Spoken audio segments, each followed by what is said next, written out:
La seconde étape de l'Istanbul Europa Race rejoignait Nice à Barcelone en Espagne en laissant Minorque à tribord.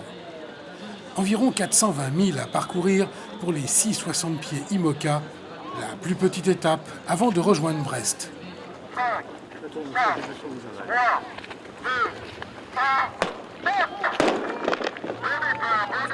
Décidément courue sous le signe du petit temps, la flotte se dégage de la baie des Anges par une brise bien légère. Super départ de Nice à bord de DCNS 1000. Voilà, l'équipage de car. Concentré pour faire marcher le bateau au mieux.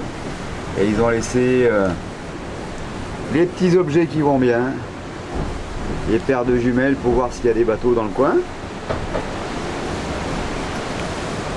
Et manivelle de winch pour les tourner. La frontale pour la nuit.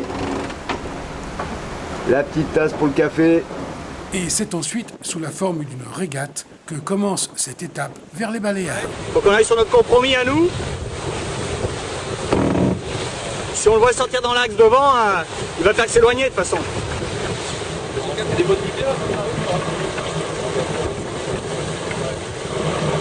J'ai 80, 85 moi le Estrella.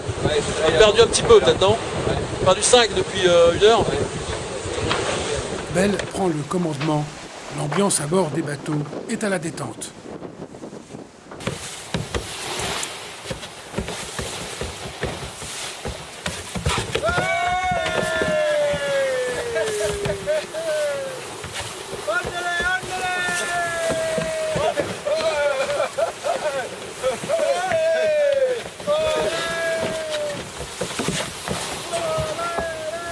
Et c'est Quito de Pavan qui emporte l'étape devant Foncia, 1876, Veolia, puis en 5e position, Paprec Virbac qui paye une option au large du côté des Baléares.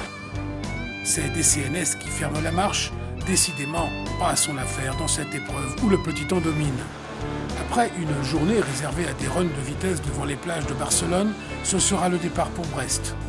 1900 milles, la dernière et la plus longue étape de cette première édition de l'Istanbul Europa Race, avec le passage de Gibraltar, avant de remonter dans l'Atlantique, en espérant que le vent donne un peu de vie à une course dominée par de toutes petites brises.